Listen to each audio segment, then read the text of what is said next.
up on Backyard Science. How to become a radio star by making your voice as smooth as silk. Give your breakfast cereal real sticking power.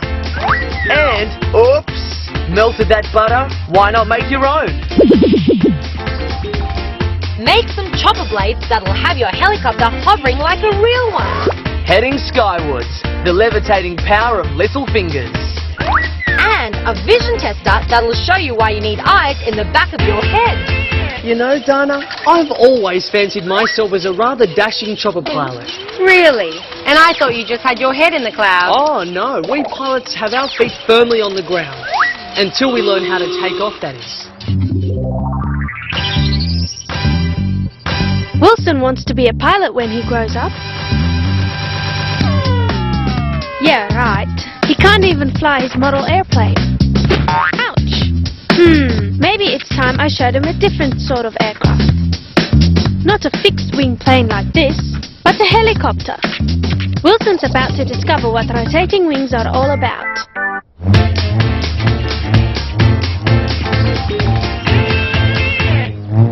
Introducing Lefty and Knucklehead. Here's Pinky and Nose Driller. And last but not least, the all-powerful Scratcher. Together they are the mighty gang of four. And there's no one they can't lift.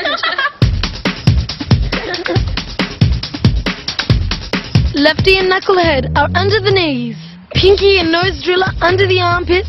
Sit up straight and stiff. 1, 2, 3. Yay! Take a bow, gang of four. The secret is coordination, with everyone lifting at once. The load is shared equally between the gang, and those fingers can easily do the job. Let's try it when Priscilla's lying down. 1, 2, 3.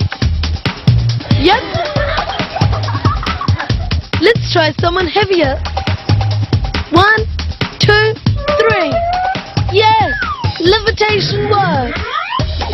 Hey, you fingers, take a bow. And a round of applause for the gang of four.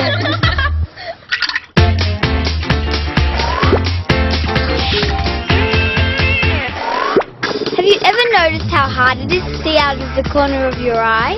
Especially when I'm trying to spot the others before they sneak up and pinch the cookies. I can see something moving, but I can't tell if it's Lucas in his black sweater or Ben in blue. There's Lucas! Oh, it's a broom! That's it. I'm going to find out once and for all why it's so hard to recognize things out of the corner of my eye.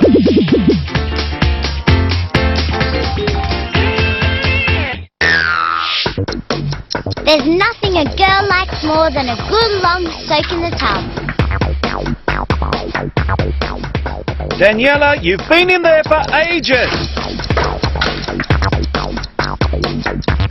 Now for the beauty treatment.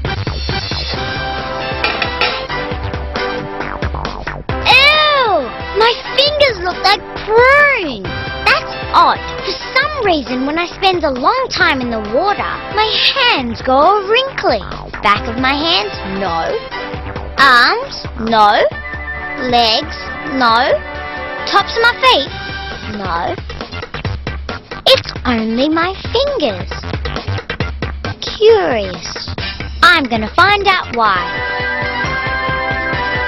You go, girl. No one wants to end up with wrinkles in their fingers. True enough, but nobody wants to end up with a helicopter design that's got wrinkles in it either. Our budding helicopter pilot is about to get his first lesson in rotating wings. First, I'll poke the pen in the apple. Popstick blades are next. I'll just space them around the apple core. The pen is what you turn to make it spin, just like a helicopter does. There it is. Spins around like a helicopter.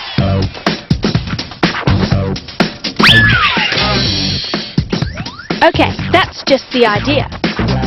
But this one's too heavy to fly. We need a helicopter that's light enough for the blades to lift it. Stay there, and I'll show you how to make a helicopter that really flies.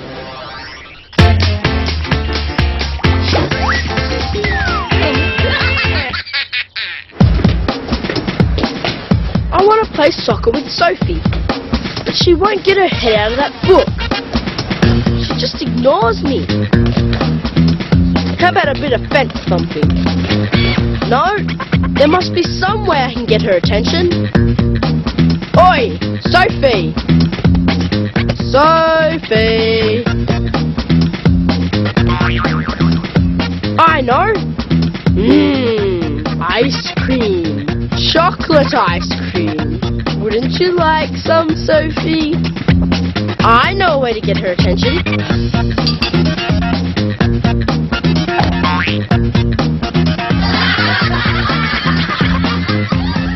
The knee jerk is called a reflex and happens when you gently tap someone's knee below the kneecap. The tap causes the thigh muscle to stretch and a message is sent to the spinal cord. The spinal cord then sends a message back to the knee telling it to jerk. That got her attention. Oh, she's got the ice cream. Now who can I play with? Genevieve. Yes, at last, a reaction. Sometimes your doctor tests knee-jerk reflexes using a small rubber hammer, but the knee's not the only place where the doctor taps. There might be a tap near the arms, on the fingers, even the ankle. That's because nerves in our arms and legs are joined to different parts of our spinal cord. By tapping in different places, the doctor finds out which parts of the spinal cord might be damaged.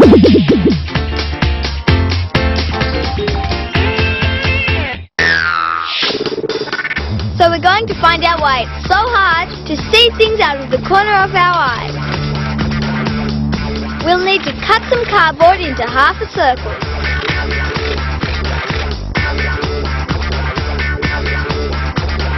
Something to hold it with.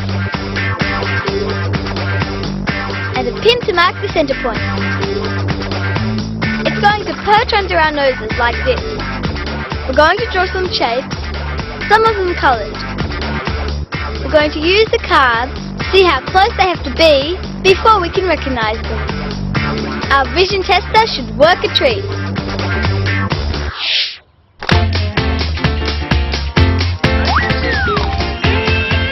I'm going to find out why my fingers get all pruny and wrinkled. Maybe it has something to do with the amount of oil on the skin. Cut up a bathroom sponge. Spread some waterproof petroleum jelly over it. Pop on a few drops of water. Aha! Interesting. The water's not soaking in. I'll just try some on the normal bit of sponge. Yes, I thought so. The water goes straight in. Most of the skin on our body has a generous coating of oil, like the sponge with petroleum jelly on it. But skin on our fingers is like the sponge without the oily coating. Our finger skin is thicker and isn't protected by a layer of oil. So it absorbs water and gets wrinkly when it stays in the bath too long. Well, now that I've solved that problem, it's back to the beauty treatment. Wrinkly fingers are beautiful. Oh, well, I suppose beauty is in the eyes of the beholder. Yep, the eyes have it. So maybe Priscilla's vision tester could come in handy in more ways than one. Okay, Lucas, look straight ahead at the pin without moving your eyes. Now I'll start to move the card around the outside edge of the base. Let me know when you can recognize what's on the card. Now. Okay, I'll note down the angle where you first recognize the red circle.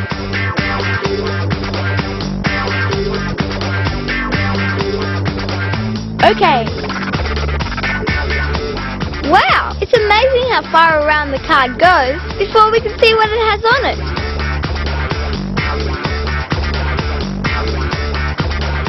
We see things sharply only when they're near the centre of our eyes. We also detect colours better when they're right in front of us too. That's because there are more light detecting cells in the middle of our eyes than at the edges. So that's why I can't recognize the boys very well out of the corner of my eye. Hey! I think I need eyes in the back of my head.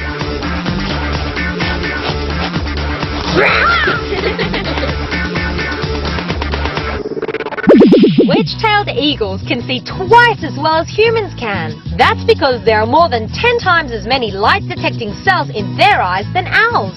Good eyesight helps these birds swoop down and pounce on their prey with pinpoint accuracy. Just think what food I could lay my eyes on if I could see like a bird. Sorry, Dana, I can't think about food now. I'm dying to find out how that homemade helicopter is going to fly. I'm going to show Mr. Pilot here how to make helicopters. All we'll need is paper, scissors, and a few bits and pieces. A simple model first. Rule 2 straight lines this wide. Rule more lines crosswise about here. 3 more lines down here.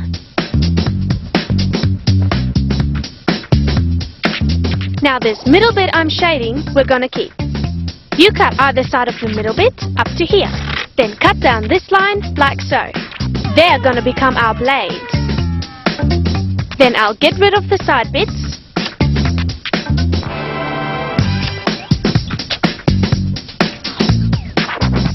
I'll fold and add a paper clip for weight. And there it is, just like a helicopter. Those spinning blades provide just enough lift for a smooth descent. A helicopter stays in the air because of its spinning blades. Each blade in the rotor is actually a wing. The wing shape creates lift as it slices through the air. The blades create just enough upward lift to balance the helicopter's downward weight. Okay, now we're going to make some blades that spin around a shaft like a real helicopter. Draw a square, lines joining the diagonals, and cut halfway down each diagonal. Then all you do is fold the corners in. Pin them down. Snip off a bit of a drinking straw, it'll be a spacer. On goes the cork for weight. And test flight time.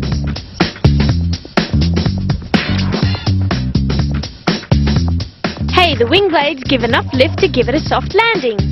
It's a pinwheel helicopter. Go, pilot!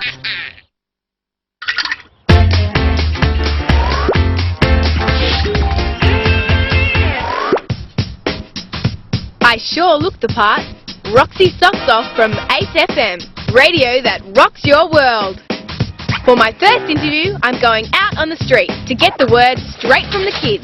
And who knows how tough it is out on the street? More than skaters. How's it going, guys? So tell me what it's like being outcast in your own suburbs. And what about not having anywhere decent to skate? Isn't that right? Fascinating. Well, guys, it's been real. Thanks for your time, dudes. Good luck and rock on. Awesome! My first interview. Skater boys didn't say much, but at least I can check out my questions. How's it going, guys? So tell me what it's like being outcast in your own suburb. What is that? My voice sounds nothing like I hear it in my head. And there's so much other noise. Well, guys, it's been real. How am I ever going to get a gig on radio? I'll have to find out what I'm doing wrong. I'm going to try something.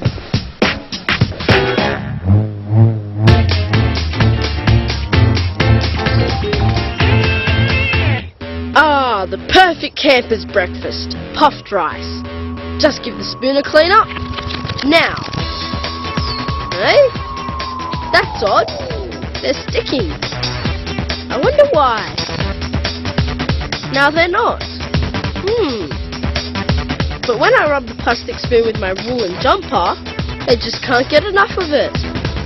When Blake rubs the spoon on his jumper, he generates what's called static electricity. Blake's spoon is now negatively charged.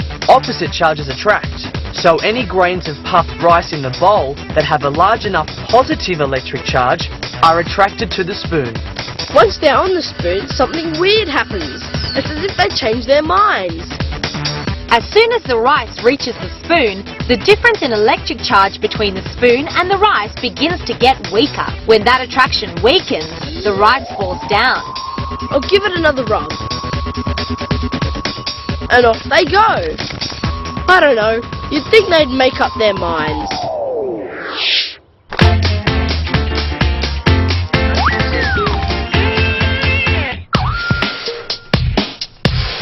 going to make Mr. Balloon Man. And this is going to be his cap. But the cap's too small. Oh, it's my last one. And I can't get it undone. This calls for a cool head. Hang on, that gives me an idea. See you in the morning. Wow, it's worked. Let's see if the cap fits. Yay! The balloon is full of air. When the air's warm, the molecules have more energy. They bounce around like crazy inside the balloon, making it bigger. But as it cools down, the air molecules lose their energy, and the balloon should shrink. He's not such a big head after all.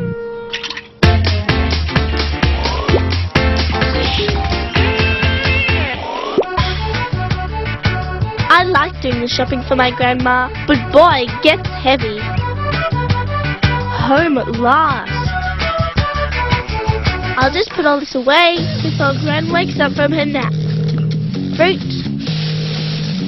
Oh no, the butter melted. It's spoiled. What'll I do? Maybe I can use Gran's cream to make some butter. I've heard butter is churned up cream. I wonder if... I'll get shaking and see what happens.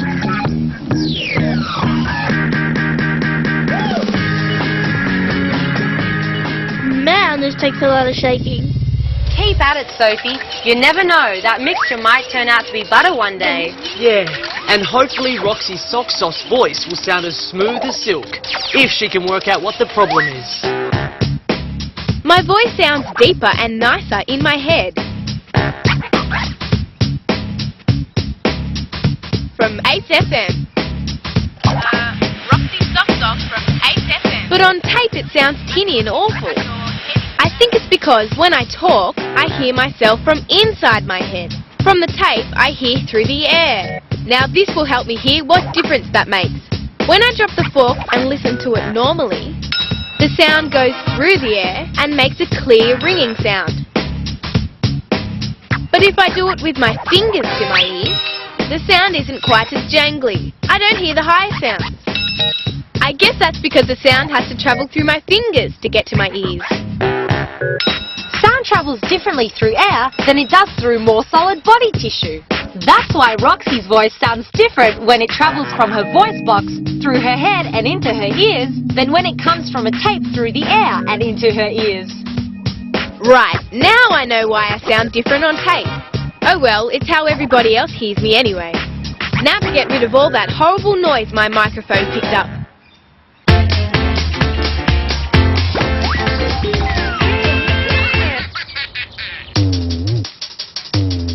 Margot's going to be my touch test dummy.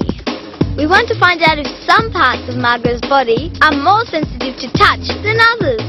First, a feather. Looks like Margot's sensitive to a feather everywhere. Now, eyes. Fingertip test. Neck and shoulders. Arm.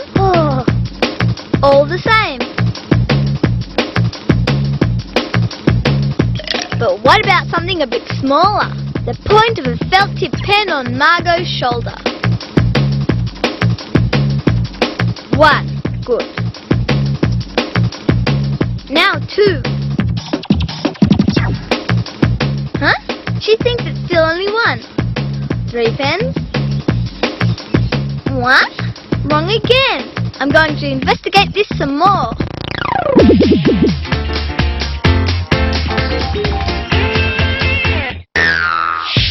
I'm building something to display my model cars. It's got to be level. Let's try. No, way off. Let's adjust it. Better, but still not level. I've got an idea how to work out whether or not it's level. Half fill a glass with water. Now if I put it on a surface I know is flat and stick tape exactly along the waterline. If the surface isn't flat, the water won't line up with the tape. What builders use is a spirit level. A spirit level is a tool that tells you when a surface is horizontal. If the bubble is centered, the surface is level. Now for my car display. This end needs to be higher.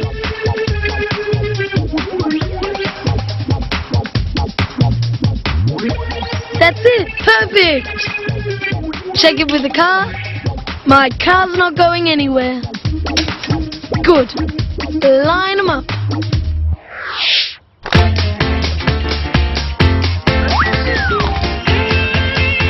I've got to get this butter made before Gran wakes up from a nap. That's about 10 minutes. Let's see what's happening to my butter. Hey, it's starting to work. That's because cream contains fat and protein. As Sophie shakes the jar, the fat and protein are forced together. The leftover liquid is called buttermilk. It's actually just water that's been shaken out of the fat. Just a bit longer. Hang in there, Sophie. You'll get a warm, fuzzy feeling if you manage to make that butter. Well, Sophie's the lucky one because Margot's about to get a sharp, pointy feeling. My felt pen touch test on Margot's shoulder was interesting. 3 pens, but she only felt 1. I'm going to try it on her hand. 3. Yes, she's right this time. We feel touch through nerves called sensory receptors. The more we have, the more we feel. There are lots on our fingertips because we need to feel what we're holding. But other places don't need to be so sensitive. The receptors are further apart, so 2 or 3 pens can feel like 1. Now for my next touch test. You stay there, Margot.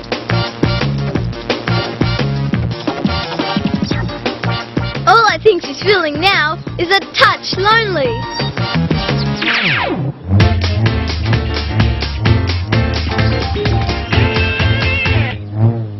Shake that butter. Shake that butter. I think it's done. Yep, it's buttery alright. Into a butter container. Now all I need to do is put it in the fridge to hide it. When Gran gets up, she'll have all the butter she needs. As for this, well, in the bin for you. Phew, another successful Sophie to the rescue on Backyard Science. Yep, and I think Roxy's socks off is hot to trot in the voice box department too. When I hear my voice through my head, I don't hear the high sounds because they travel through body tissue. Maybe I can cut them out on the tape by making my voice go through a different sort of material on the microphone. First up, see how the radio sounds with a microphone wrapped in a towel. The one and only Club B, proudly brought to you. That's cutting out too much sound. I can hardly hear it. Let's try the newspaper. You're listening to Club PFM and you're listening to Club... That's not doing it for me. There's hardly any softening of the sound. Let me see if the foam is any better. Brought to you by Arden's Precision Springs and Grass Flakes. Only Club B, proudly brought to you by Arden. Hey, not bad. Still clear, and it's not so noisy. Materials with lots of small spaces like foam absorb sound and help keep unwanted noise to a minimum.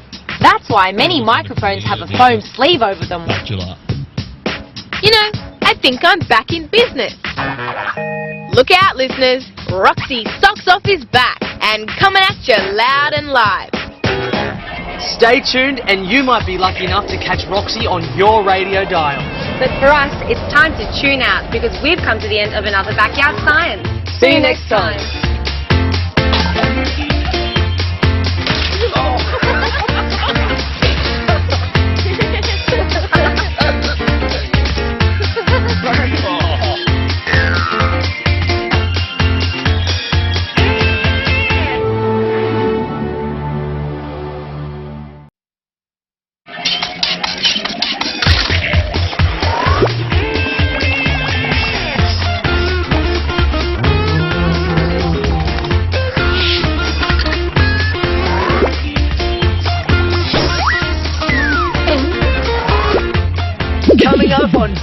science.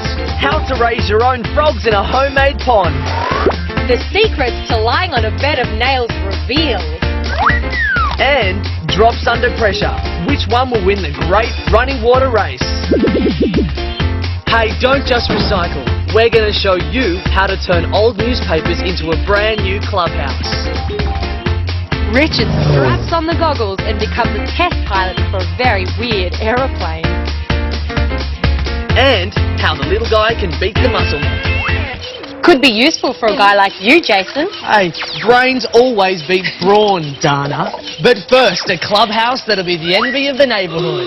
Just round up some spare newspapers and a bunch of friends with some time on their hands.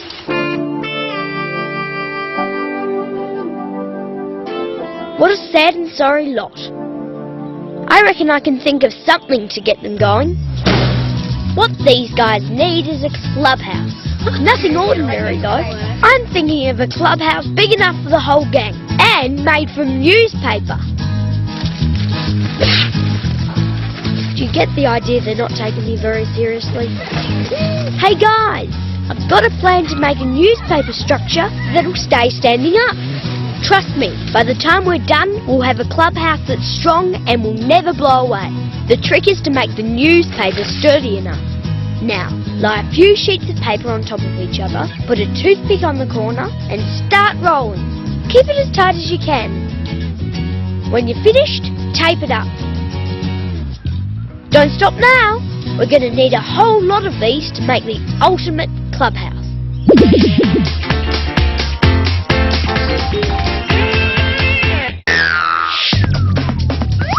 Everybody knows how to make a marshmallow smaller, right?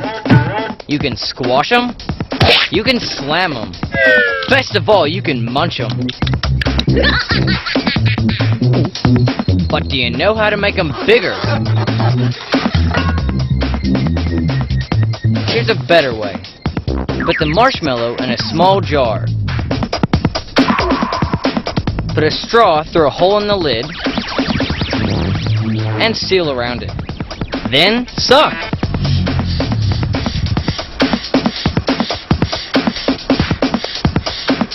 It works because marshmallows are mainly air.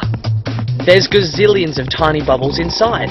When you suck the air out of the jar, it reduces the pressure, so the air inside the marshmallow expands.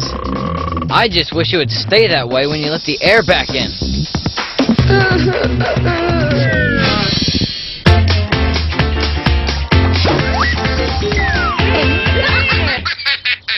Stand by for an aviation spectacular. Have you ever seen a glider like this? Who thinks it will fly like a bird? And who thinks it will crash and burn? Let's see. 1, 2...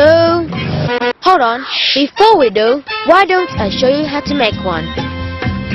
Want to see it again? All you need is 2 strips of paper. One about 25 centimeters long, the other about half that length, plus a drinking straw. Make the 2 strips into loops by sticking the ends together and tape them to each end of a straw. Easy! It doesn't really look like a plane, does it? Now for the real test. 1, 2, 3! Not bad, huh? The circular shape of the wings gives the plane its lift. In theory, as long as you keep the proportions the same, any size plane should also be able to fly. Not bad, Dana. Richard's plane might look unusual, but I've never seen a better glider. Speaking of unusual, I wonder how that clubhouse is coming along. I'm not convinced old papers will be strong enough. These are the building blocks for our brilliant newspaper clubhouse. Talk about strength in numbers. 63, 64, 65. That's it. Stop, everybody. Okay, now the fun starts.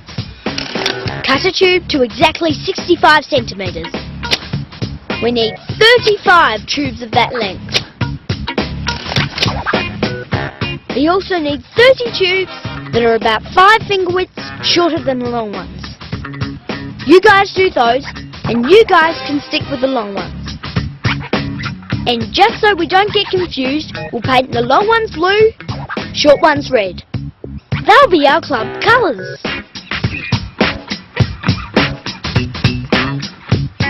Now, let the construction begin. The trick is to make our building materials stronger by joining them in a clever way. First up, the base. We need 10 longs. Make them into a circle and join them up with some sticky tape. That's our base. Now for the clever part. We combine the long and the short tubes. Okay, red team, put a short tube and each join in the base. Blue team, put a long tube beside each short one. Back to the drawing board. We need to create a V shape with our red and blue tubes. Tape them together at the base. Fantastic! Now it's these triangular shapes that will give our clubhouse its strength. Red team, join the tips of the short tubes. Blue team, do the long ones. Believe it or not, our clubhouse is beginning to take shape. Great work, teams. This is going to be the best clubhouse ever.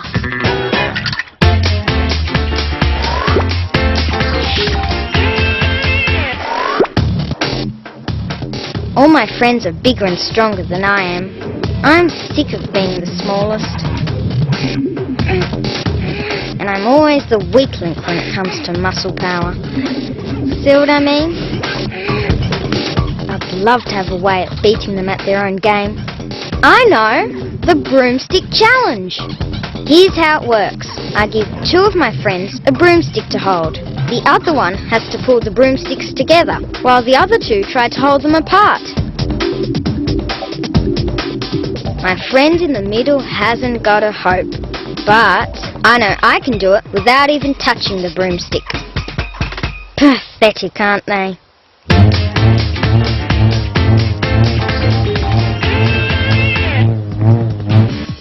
I bet mine bounced higher than yours. You're on. Ready, go. Okay, my turn. Rats. Her ball bounces higher. I can do better than that. Watch this. Whoa, let me try that. Whenever a ball is bounced, it has momentum and energy. When 2 balls are bouncing together, the energy from the first gets transferred to the second ball. And that makes the second ball fly off with even more energy. Alright, let's try something that doesn't normally bounce. Fantastic! That works too!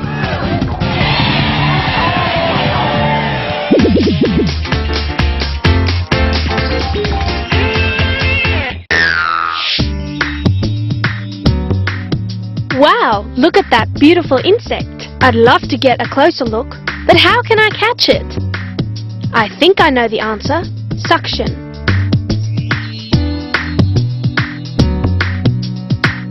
Okay, got my box of tricks.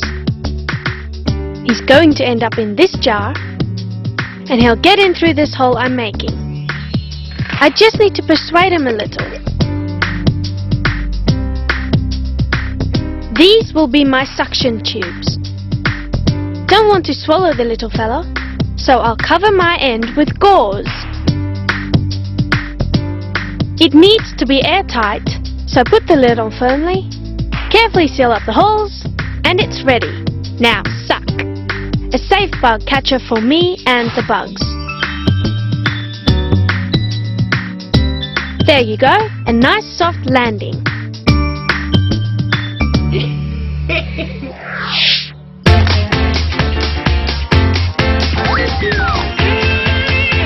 I may be smaller than this lot, but what they don't know is that I'm about to outdo them in the strongman stakes. This time, I'll tie one end of a piece of rope to one of the broomsticks. Then I'll weave the rope in and out of the 2 sticks. My job is to hang on to the other end of the rope. Now guys, use as much muscle as you can to pull the two broomsticks apart. Just as I thought. Even with all their muscles, they can't budge the broomsticks an inch. And I'm hardly pulling at all. Now I'll show them just how weak they are. I'll pull on the rope and that will drag them even closer together. Even the little guys can be the winner at this game. For each time the rope is wrapped around the broomsticks, John's pulling power approximately doubles. That's because when he pulls on the rope, John exerts a small force, but over a long distance. That force ends up being greater than the force two toughies can manage over the shorter distance. For once, my friends end up looking like the weaklings, and I look like the strong man. See, Dana? I told you that brains can beat brawn. Okay, Jason, but let's hope there's no weak links at our backyard construction site. Okay, here's the grand floor plan. But we've got to get this job moving. No slacking off. We've reached the really interesting part. We're starting to build our clubhouse upwards. See how many triangles there are. We're going to use that shape to build our entire clubhouse. Triangles are the strongest shape there is. Don't forget to join all those points together tightly. Don't want it falling down. Let's move up to the last level. I think it's going to work. Yep. Oh, steady! At last! All our triangles come together at the top. Yay! Our dome clubhouse is finished. This is known as a geodesic dome. In fact, the same design is used for the famous Epcot Center in Florida. The buildings stay up because the weight is shared by all the triangles. No need to thank me, team. It was all in a day's work. Start with the circle and just build up those triangles. And hey, a clubhouse. Right, team? What do you mean I'll wreck it if I try to get in? Oh man, now I've got to design a door.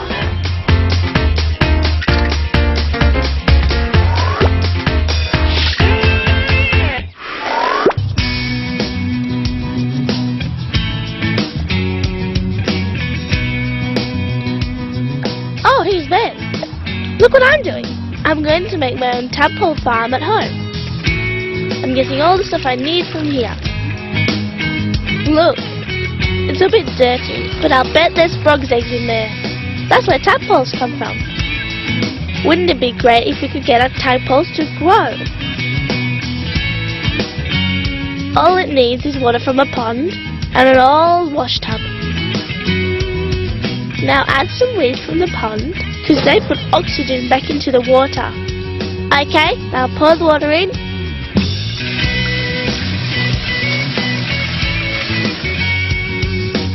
We'll make sure it's got some sunlight because the pond needs sun if it's going to have things growing in it. But too much would cook them. Yep, it's just a matter of time before our little pond is home to a bunch of swimming tadpoles.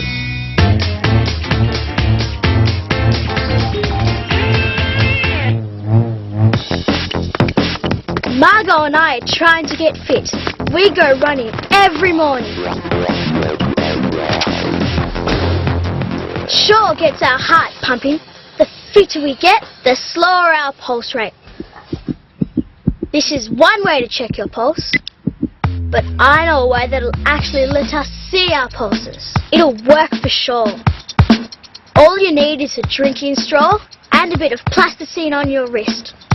Now if I take Margot's wrist, I guarantee you'll be able to see her pulse. Each time your heart beats, it sends a wave of pressure through your blood. This is called a pulse. You can feel it when you place your fingertips on top of your wrist, where there's an artery. That's weird. Looks like she's got no pulse. I'm starting to think Margot's an alien. Let me try. Ah, yes. It needs to go right on top of the artery. Now we can see how many times the straw moves in 1 minute. That'll give us our heart rate in beats per minute. Well, my ticker seems to be in good shape. but I still think Margot might be an alien. The bigger an animal, the slower its heartbeat. Elephants' hearts pump at about 25 beats a minute. But tiny mice have a pulse rate of 500 beats per minute. Here's another interesting thing about hearts. A slower heartbeat usually means a longer life. Mice live for 1 or 2 years, while elephants' hearts keep pumping for about 60 years.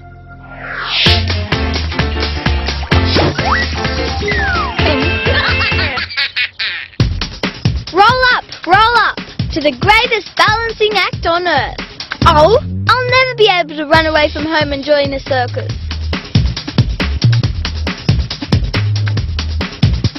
Why is Lucas so good and I'm so hopeless? I think he needs a handicap.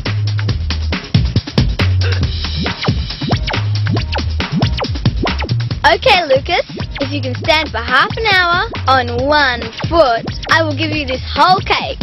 Ready, set, go!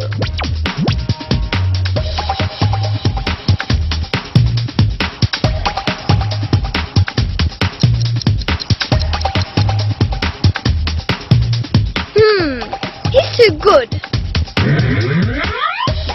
Let's make things a bit trickier. See how good you are at doing it with your eyes shut.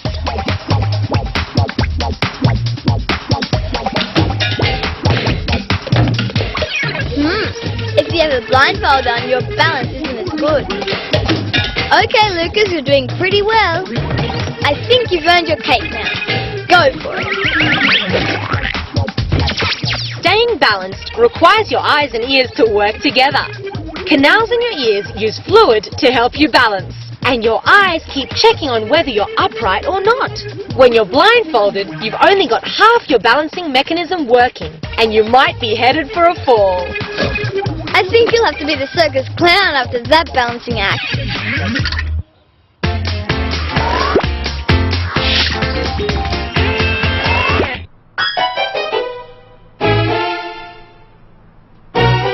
Oh, he's lying on a bed of nails. Ouch! That looks painful. I wonder how he did it.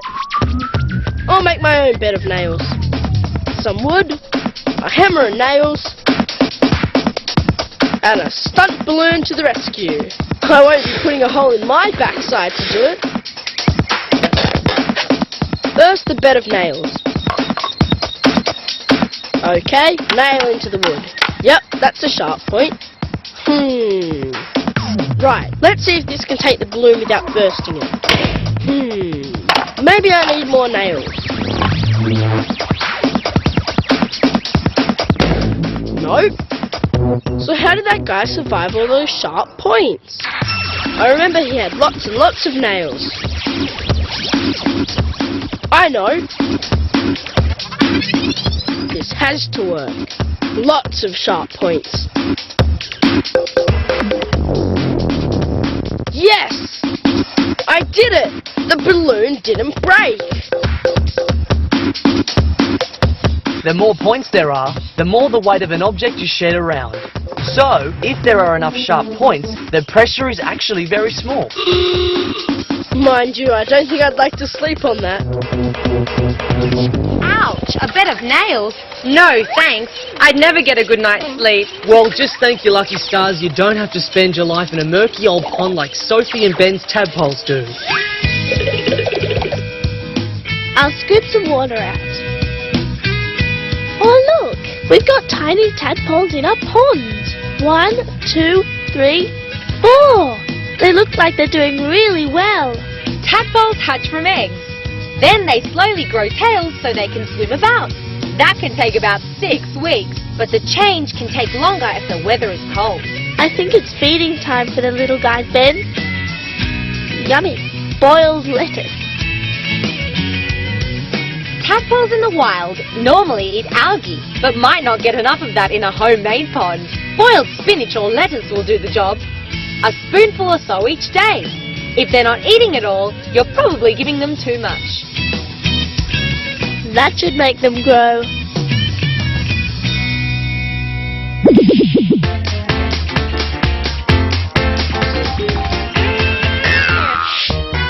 My brain is a pretty amazing computer, but it's pretty easily confused too. Watch this. First, I write down numbers. Easy. But if I trace a small square with my other finger, suddenly it's though I've forgotten how to write. Pretty curious, isn't it?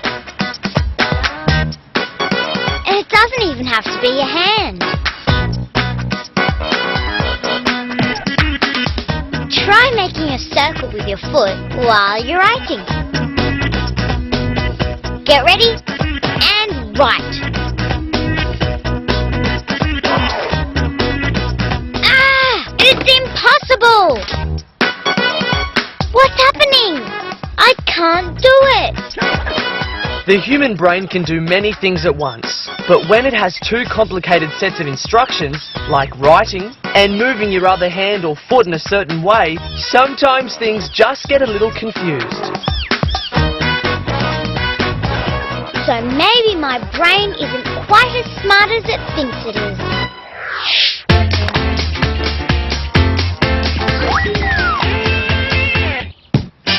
How to make water droplets race each other.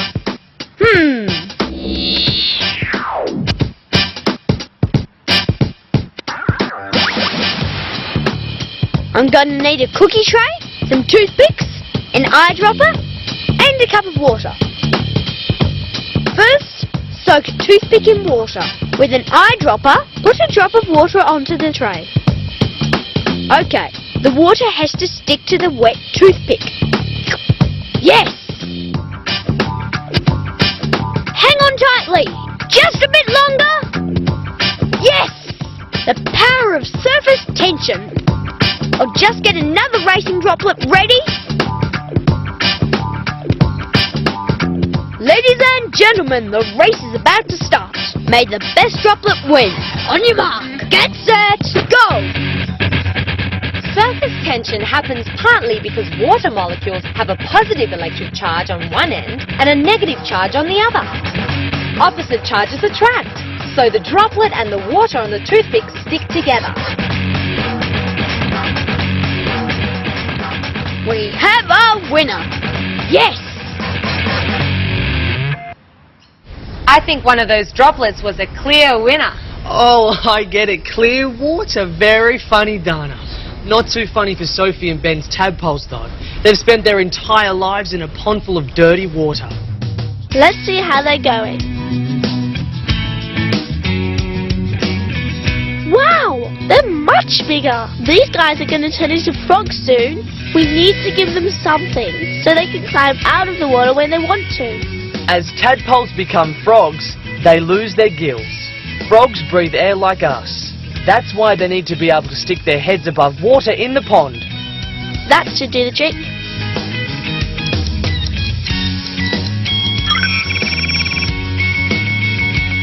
Wow! Frogs! They're huge! Hey, it's a beauty, isn't it, Ben? I can't believe you're a little tadpole one. I'll get another one.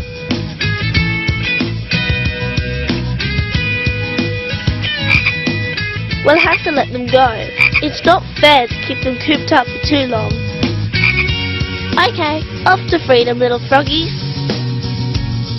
We'll release them back to the pond where we found them. This looks like a good spot.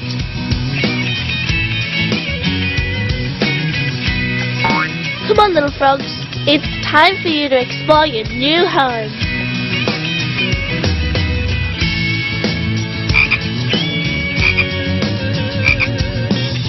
So long, Hopalong. I don't think we'll be seeing those frogs again, Dana. Nope, and it's time for us to go too, because we've reached the end of another Backyard Science. See you next time.